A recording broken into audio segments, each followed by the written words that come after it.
Shalom, everyone. We're talking about 1 Corinthians chapter 11, verse 2 primarily, and going through about verse 12.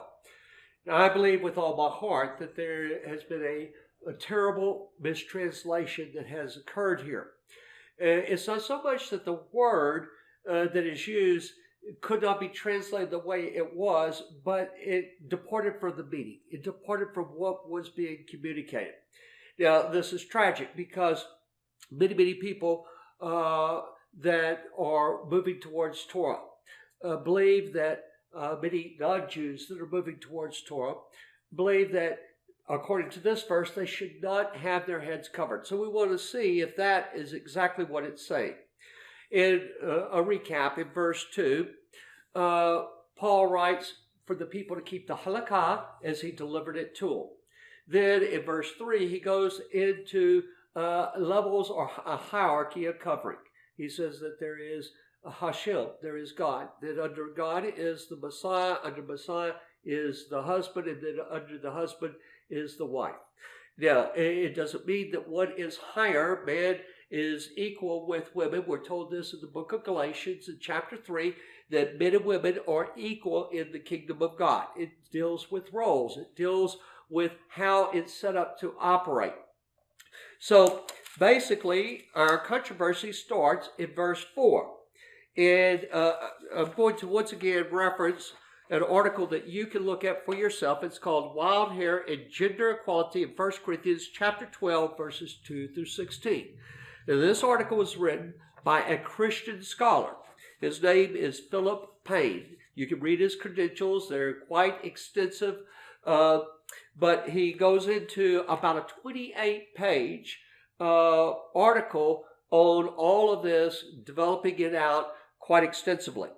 So I want to go to verse 4. Now, last week when we did the video, I mentioned that I'm not a Greek scholar. I cannot read Greek. I have to take lexicons, and I have to have where I just painstakingly go through it. Computers help a lot. I left out a word in my notes here. It says, every man praying or prophesying, having his head covered. That's the way it reads in almost every single translation. However, the Greek is kata kephale. Kephale, I didn't give you that word last week. It's very similar to the Arabic word akafia, which deals with a head covering. A kata kephale dishonors his head. Now, what does kata kephale mean? It means head hanging down. Now, you might think, well, that means like this. It's not. It's an expression that was used throughout the Greeks, the Romans, the Jews. It was used all over the world, or the ancient world, to define what was called wild hair. Now, wild hair, let's make this clear, wild hair is not the same thing as long hair. Okay? Wild hair is long, but it's not the same as long hair.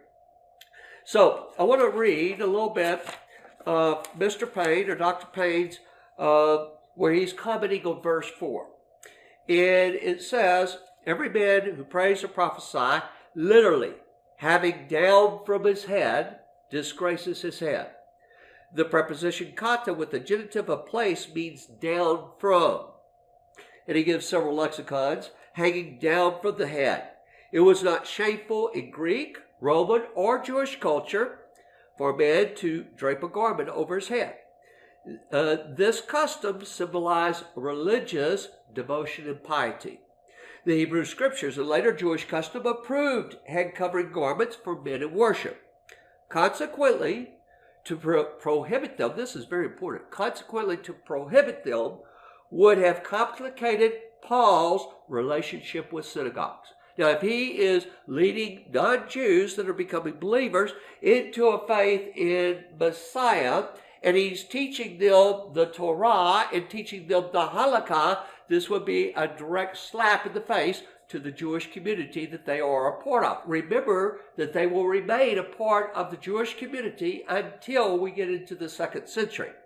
So we have, it also would have contradicted Paul's principle of becoming all things to all people, his principle of freedom in Messiah, and his principle of the oneness of male and female in Messiah. Having down from his head more naturally refers to long, effeminate hair. And I want to make the emphasis on the word effeminate. Now, we're talking about men. In a few minutes, we'll talk about women. Accordingly, Chrysostom, who was in the 4th century. Okay, so it's going to be sometime later. In the homily in Epistolum 1 AD, Corinthians, on the first epistle to the Corinthians, 26 verse 4 states, but with regard to the man, it is no longer about covering, but about wearing long hair, that he forms his discourse. So in other words, what I'm saying is that 1 Corinthians chapter 11 is not really going to deal with hats, whether for men or women. It's going to deal with the subject of hair. Now, as far back as the 4th century, in Christian writings, they were identifying that that is what he was talking about. So, we have, but with regard to the, let's see, in verses 5 and 6, Paul mentions hair 4 times, using the words shaved and shorn. In verse 14, explains that long hair is degrading to men.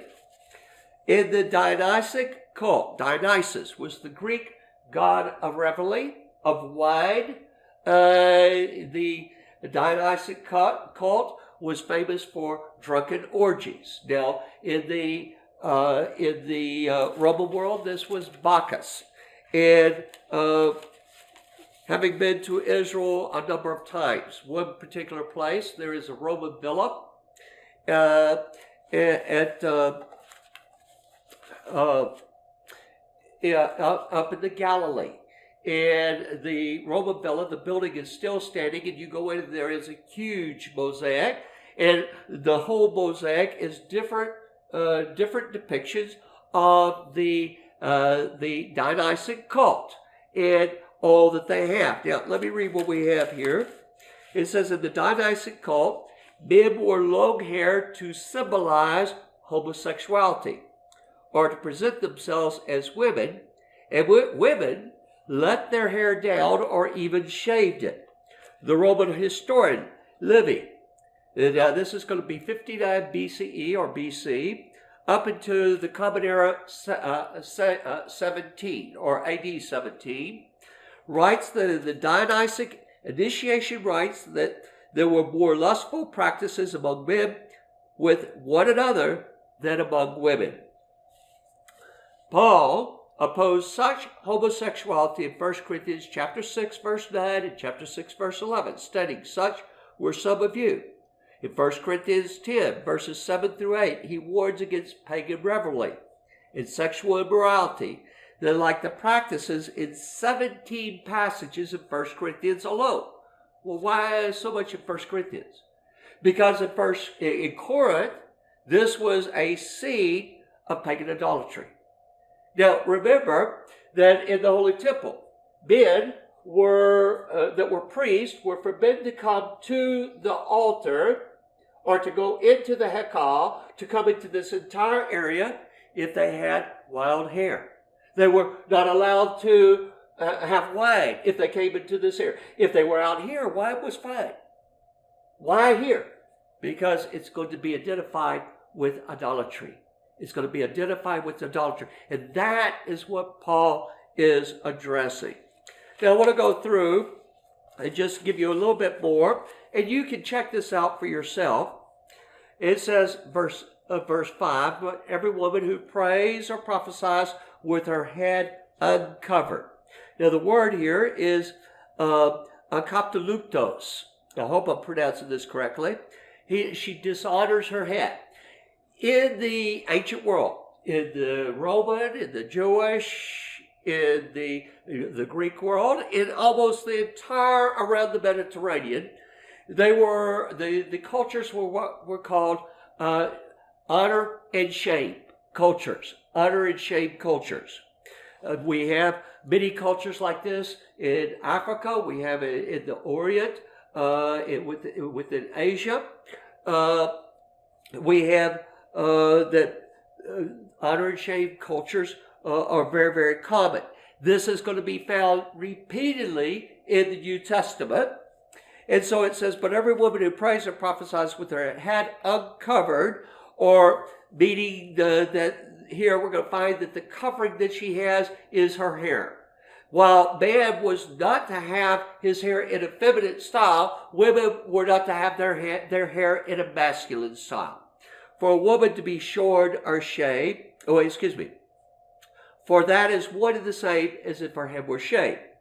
For if a woman is not covered, and it uses exactly the same word before, let her also be shorn. But if it is shameful, and here the word is a heshkron, for a woman to be shorn or shaved, let her be covered. Okay, so in other words, that if it's shameful for her, let her have her hair hanging down. Let her have the long hair. And the word that we have here is kalapto. For a man indeed ought not to cover his head, since he is the image and glory of God, but woman is the glory of man. Now remember that man was made in the image of God, and when man was made, woman was within man. So man is in the image of God, and woman is in the image of God. Both are in the image of God, but they portray different aspects of how God is seen. Okay, so to change that comes down to the sin. For a man indeed not to cover his head, since he is in the image and glory of God, but woman is in the glory of man. For man is not from woman, but woman from man, nor was man created for the woman, but woman for the man. For this reason, the woman ought to have a symbol of authority on her head because of the angels. And the angels, if you'll remember, that there was a rebellion among the angels, that they had free will at one time, and that free will was removed. And so it is a testimony of the man who chooses and the woman who chooses to submit their will to God. Nevertheless, neither is man independent of woman, nor woman independent of man in the Lord. For as woman came from man, even so man also comes through woman. But all things are from God. Judge among yourselves, is it proper for a woman to pray with her head uncovered? And again, it's going to be exactly the same word, this kaptaluptos. Does not even nature itself teach you that if a man has long hair, it is a dishonor, is the word atmeah, to him. But if a woman has long hair, it is a glory to her, for her hair is given to her for a covering. Now, here, it's a different word. And that's this becomes interesting. It's the word loahan.